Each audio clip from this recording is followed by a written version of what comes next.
Good morning, good afternoon, good evening, everyone. The next Wasteless World Talks are here. And today we are not three, but four.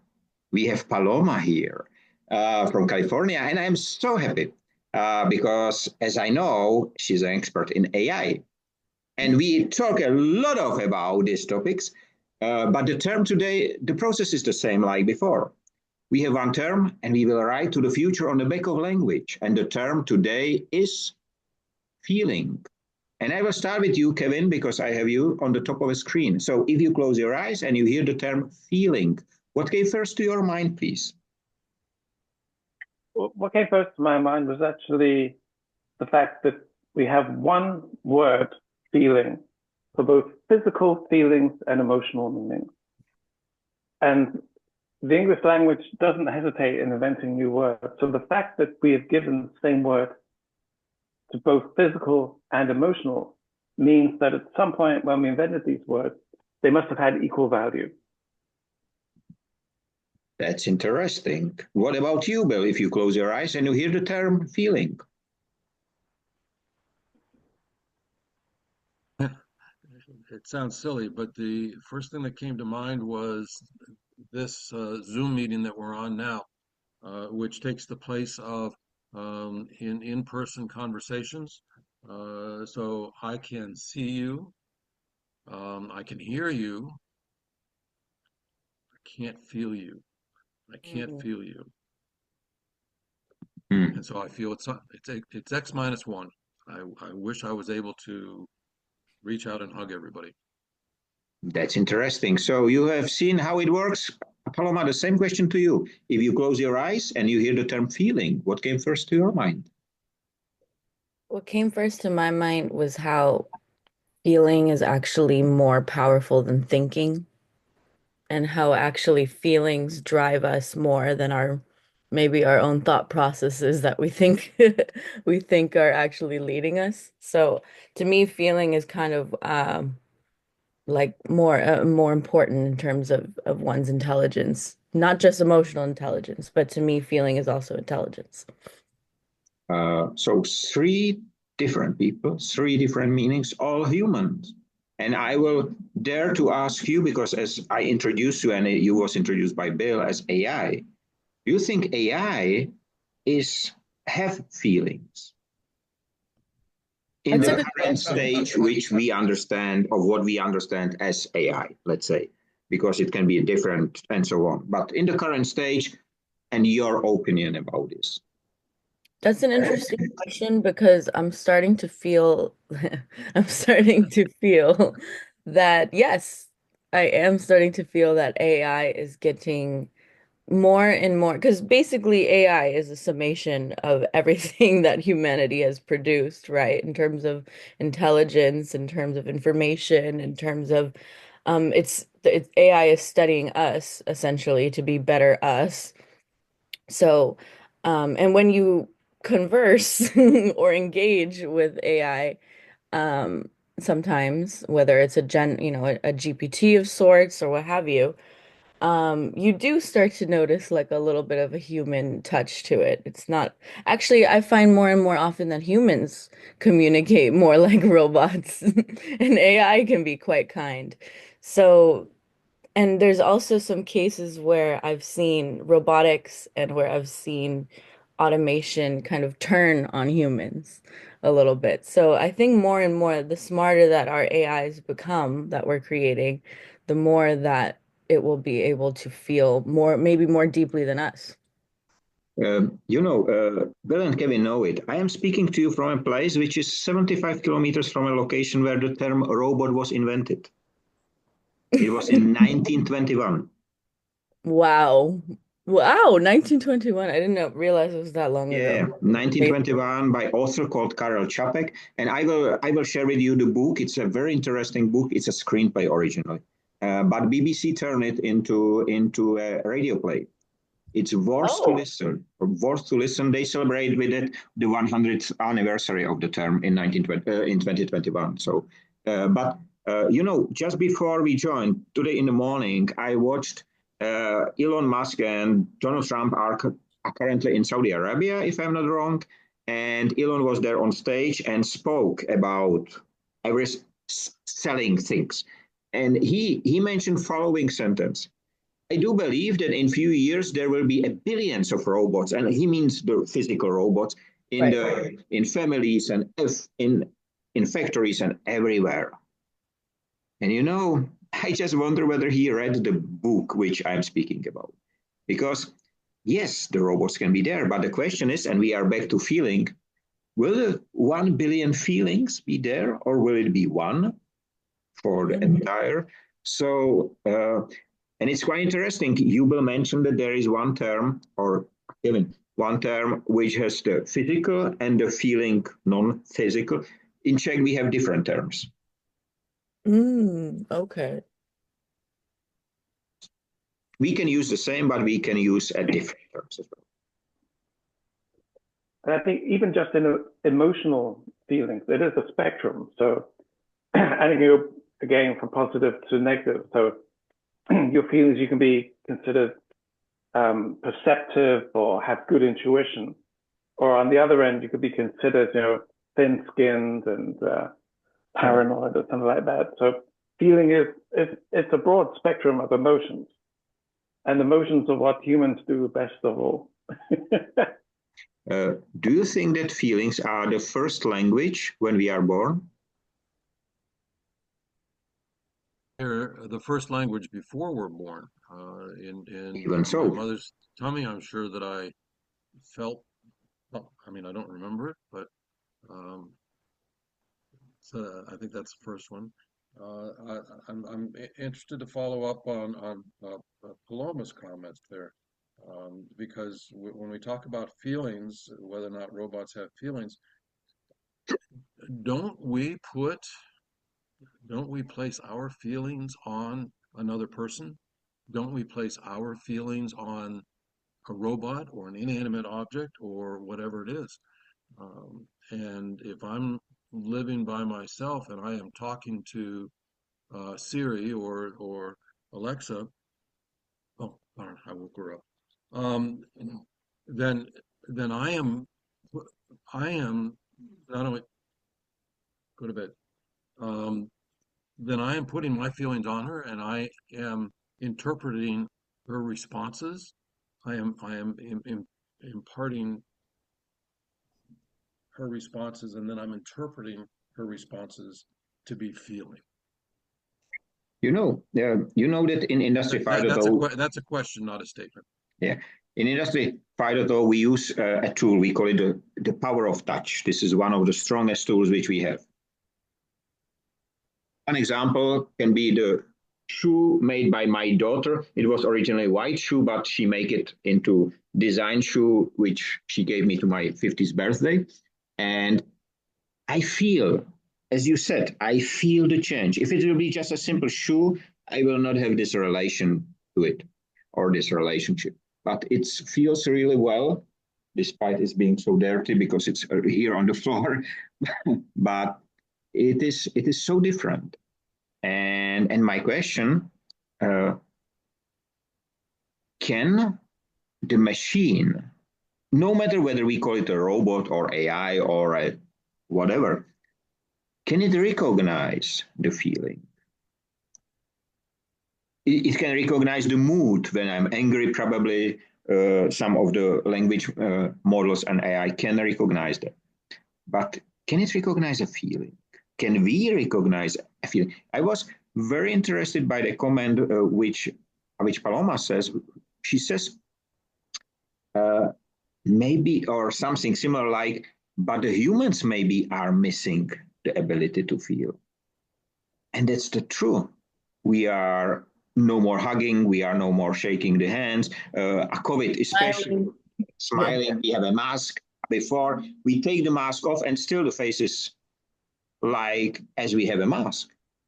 So how important are the feelings?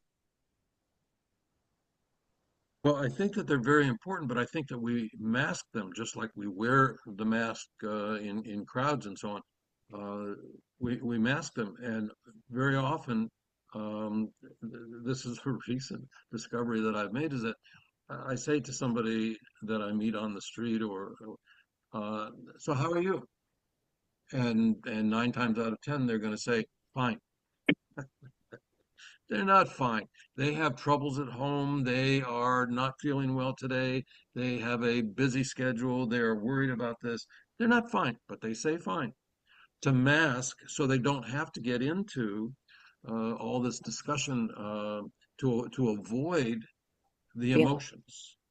hmm I honestly, I feel like we demonize emotions and we demonize our feelings, maybe because of the historical context that feeling too much or being emotional or sensitive is associated with maybe like femininity and expressing that part. And stoicism is considered assertive and powerful. But I think that's part of the problem with, when you think about mental health and how there's been such a stigma around that, when in modern society, mental health, no one has really stable mental health. Everybody has a remix of mental health issues. So I definitely think that historically feelings have been negative, have had a negative connotation. But however, I think that is changing and feelings have more of a future. And I think that it will guide what it means to be human when we are losing touch with that. You think about children not being able, I think one of the things that's really troubling and going back to the idea of physical feeling, as a child, when you're growing up, part of your education is feeling things around you, touching things, exploring things, things maybe your parents tell you, don't do that, don't do that. But that's part of the experience of childhood. Now, what kids are touching are tablets, phones. They don't want to go outside. Going outside is a punishment. Feeling things like dirt and it's wet and all these different sensations that make up what life's beauty is considered, considered a punishment to them. So I think in a strange way, we're getting wiser with our emotions. But at the same time, when it comes to physical feelings, I think we're becoming more disconnected as well.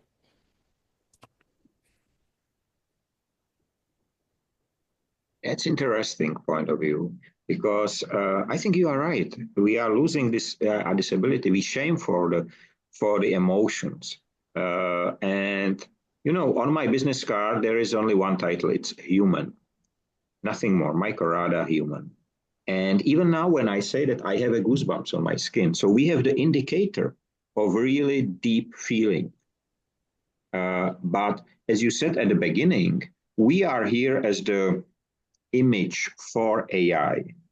So if we pretend there is there are no feelings, Hmm the AI will not recognize there are feelings. You know, Right.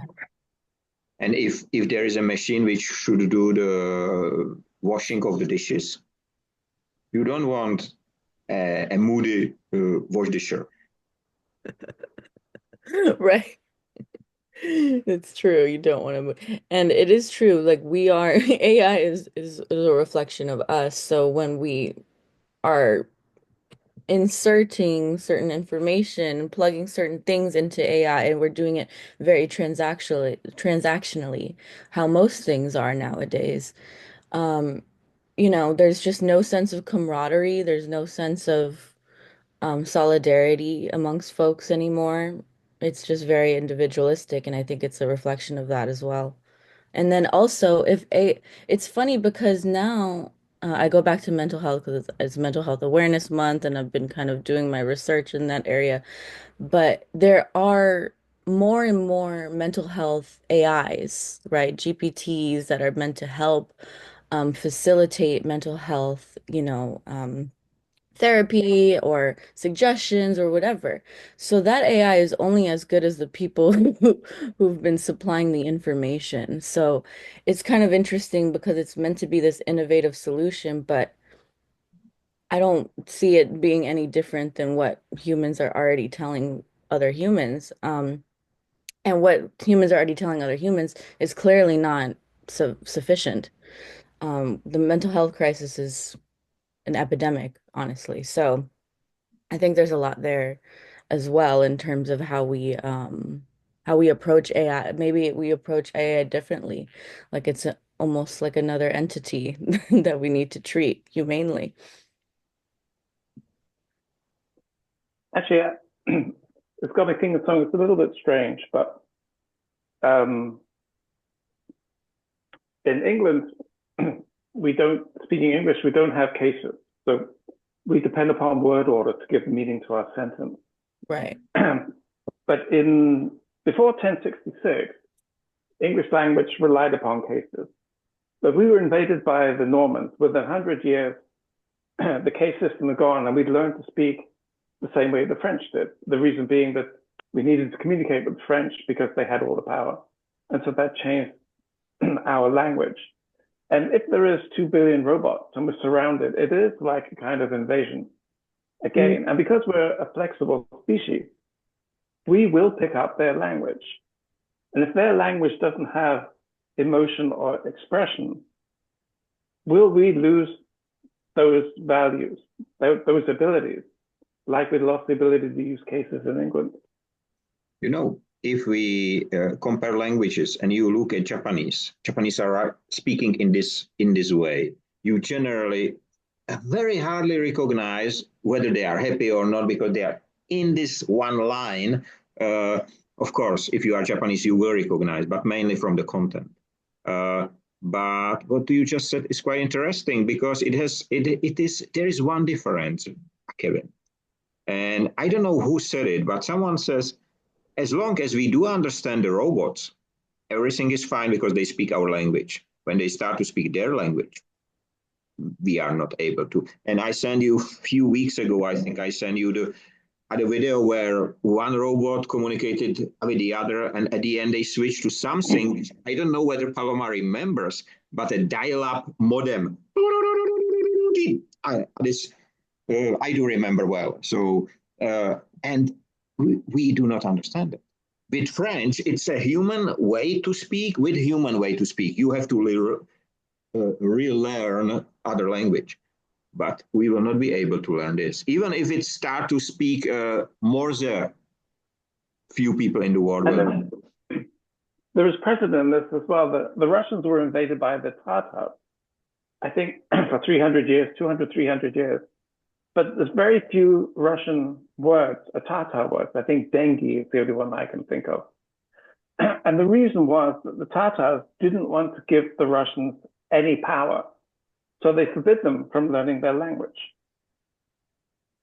And so intelligent AI, of course, why would they share their language with us? First of all, our language is so inefficient.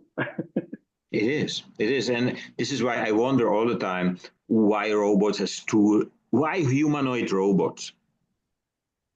Our limitation is just 2 eyes. Why a robot should have 2 cameras? Why 2 hands? It's not enough. Why not have wheels on the legs? And some Chinese already turn it into legs and so on, and they improve. And it's unbelievable what these machines can do today. So we are very inefficient. Ants are much better than us. Almost every animal is in some aspect much better than us. Just look back 3 years ago, COVID, a virus, no brain, too many, invisible. And we fear the invisible enemy. You know, this is the worst of all enemies. It's not about the king with a knife or a sword in the hand. It's the invisible enemy, which is the most dangerous one.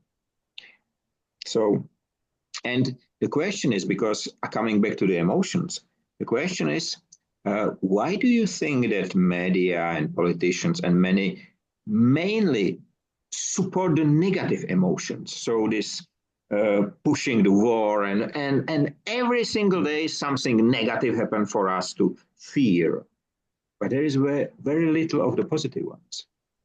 So as a salesman my whole life, I can tell you that there's only 2 reasons why anybody buys anything: fear and greed. And if you play to one of those, then you get an emotional bond with the customer. Fear and greed. And so that's why the politicians use it.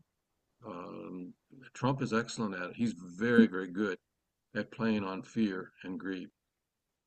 And so, There's Uh, also there's something I've heard. There's something in the human psyche around that because I've heard this before where you can receive 100 positive compliments or nice words in a day, but that one negative instance or that one negative comment, that's the one that you think about. That's the one that takes over. And I think that's very reflective of the world we live in. We just live in this world where negativity takes center stage.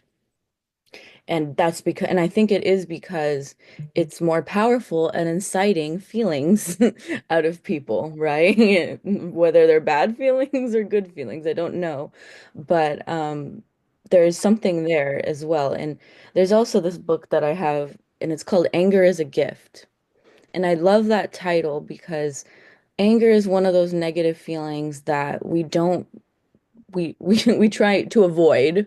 We try to, with all of our power, try to stay in this positive space, and we try to avoid.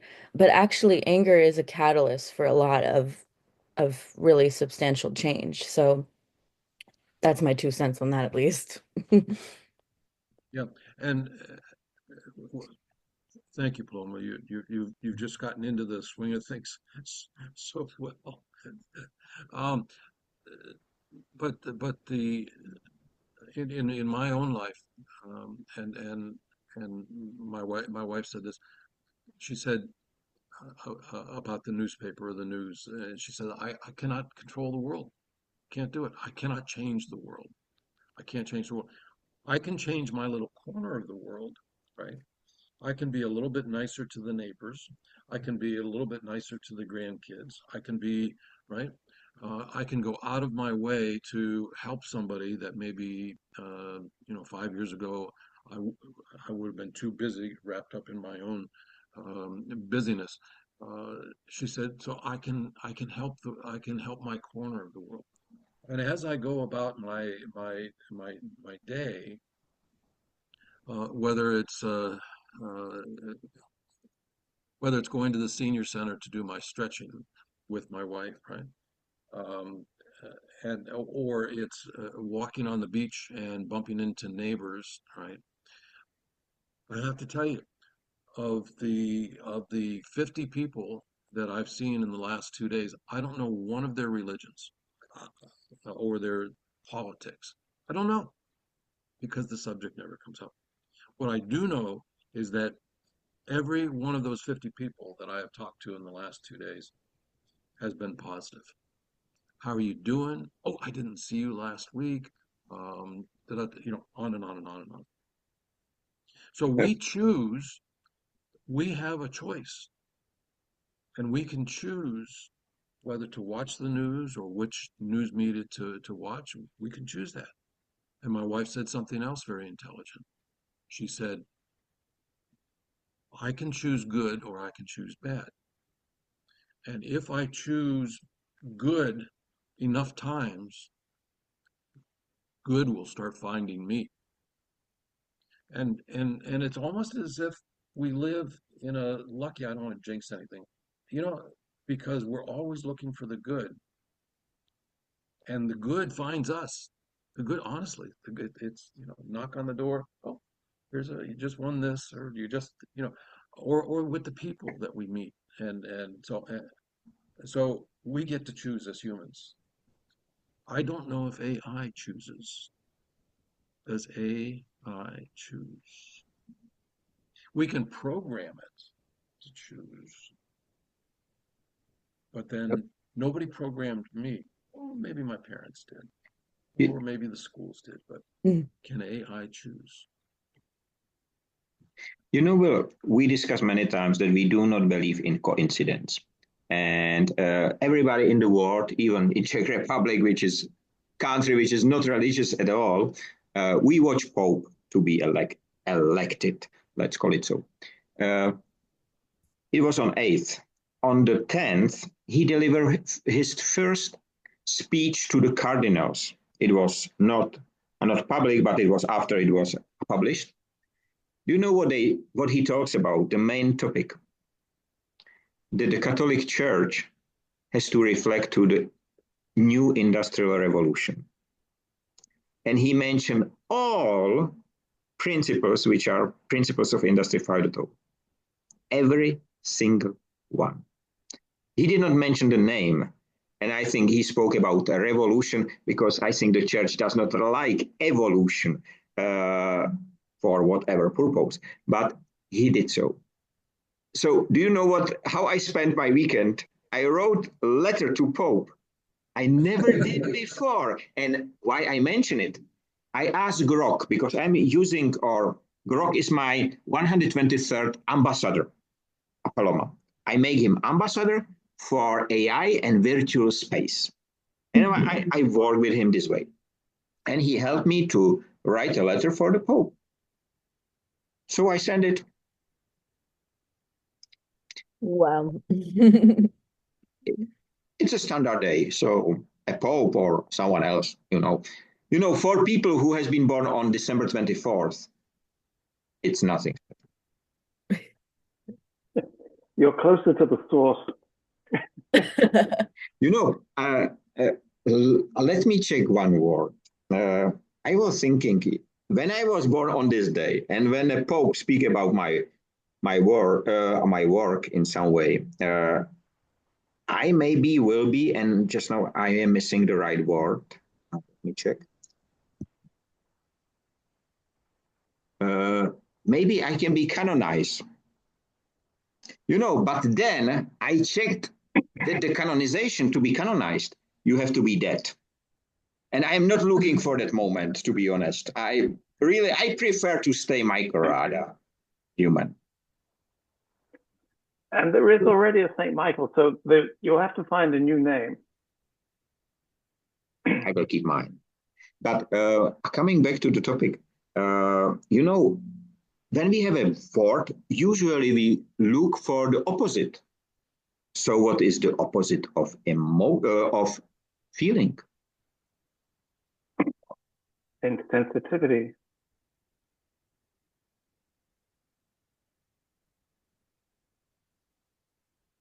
I don't know. Well, if you cannot feel, are some people unable to feel? Maybe mental illness. I don't know that much about mental illness, but can they not? Are there some people who cannot feel? Yeah, I think those are sociopaths. Yeah, those are psychopathy. Those are that's the term where they're just so ingrained in their narcissism that other people, they don't consider other people's feelings, and it's just all about getting what pleases them or what they want. Yeah, that's why I tend to end up on the, criminal spectrum.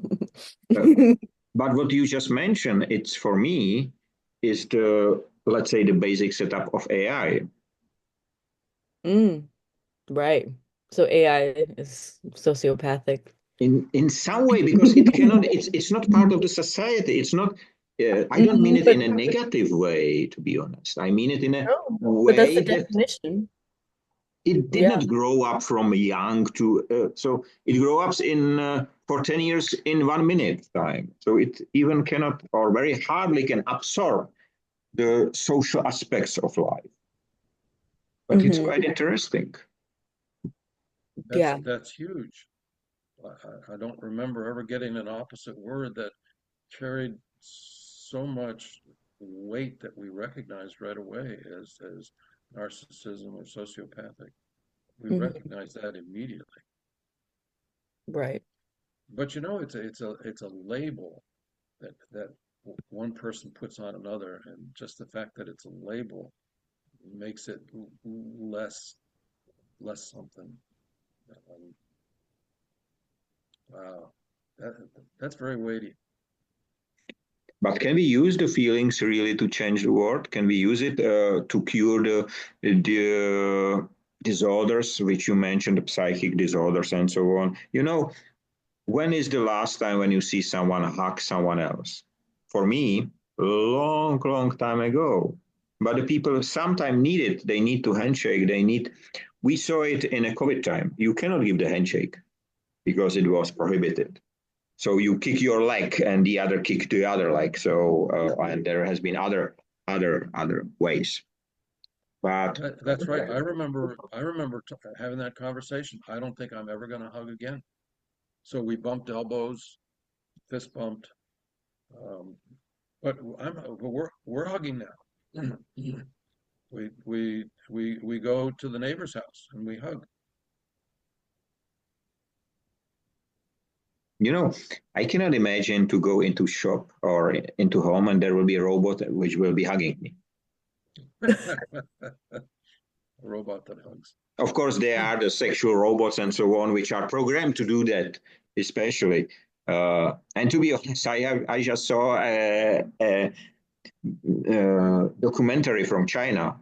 Unbelievable how realistic the faces and the skin. It's really unbelievable.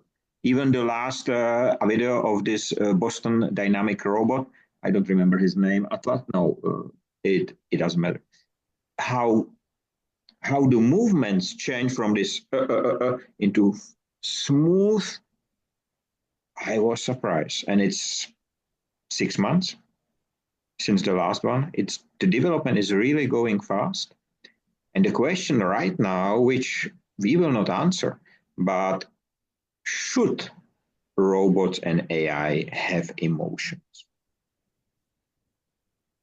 What do you think?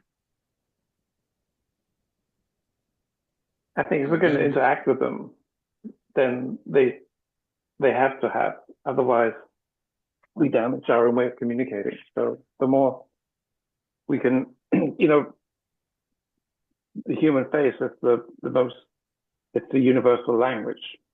Even at subconscious, we can read each other. We know what each other is meaning to a certain extent. And to communicate with things which don't show emotion, don't show expression, is not healthy for us.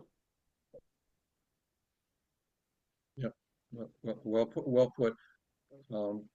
There's a couple more steps beyond that question. So, do robots have feelings? Do robots have rights?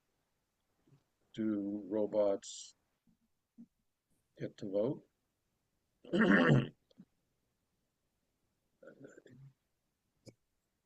Those questions are coming. Those questions are coming.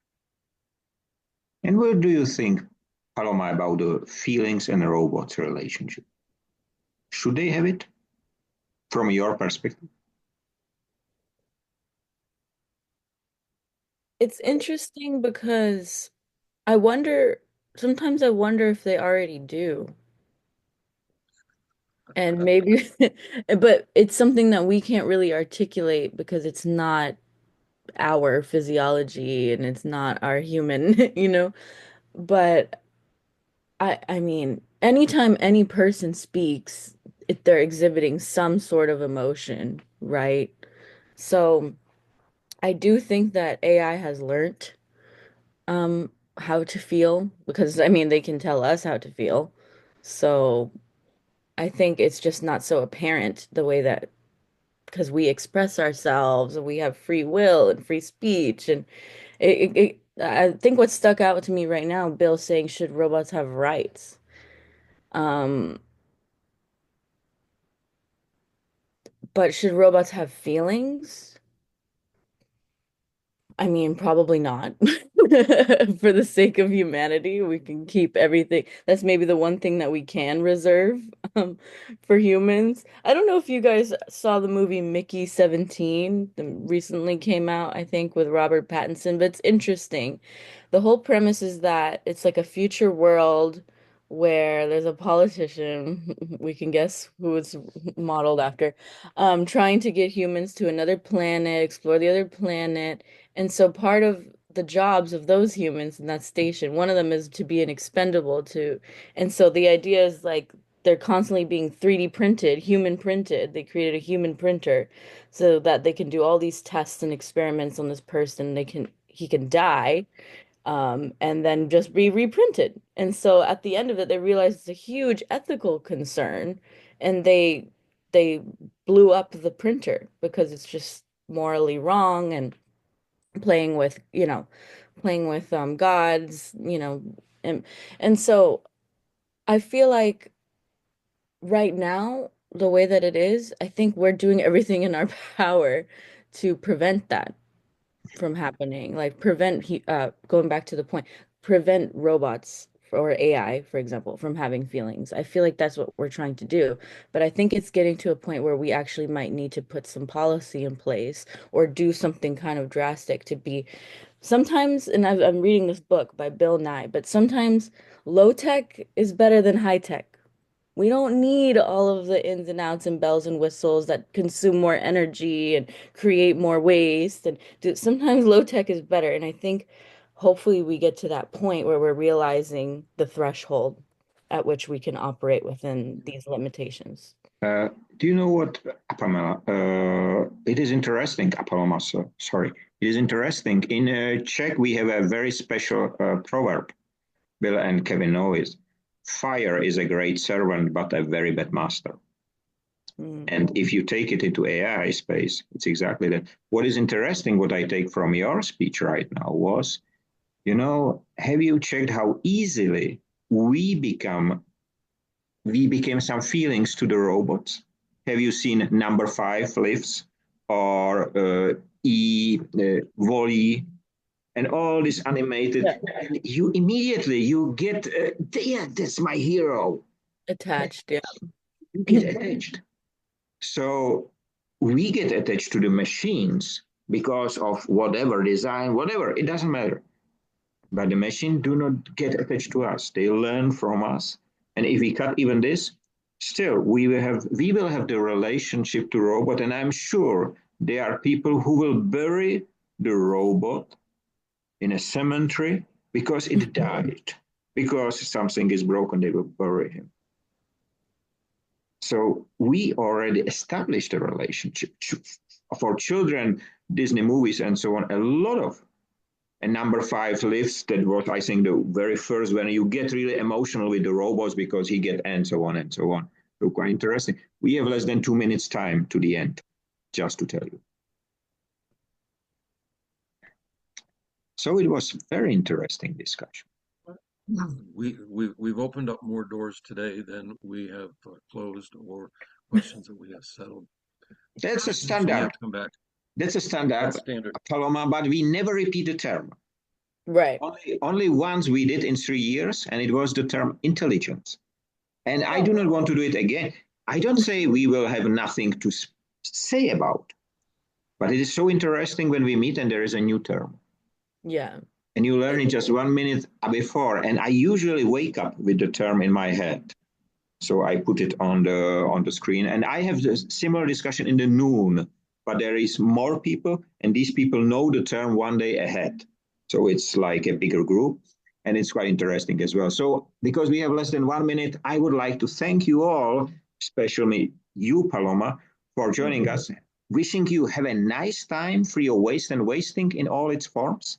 Stay safe, be free, and the more important, be human.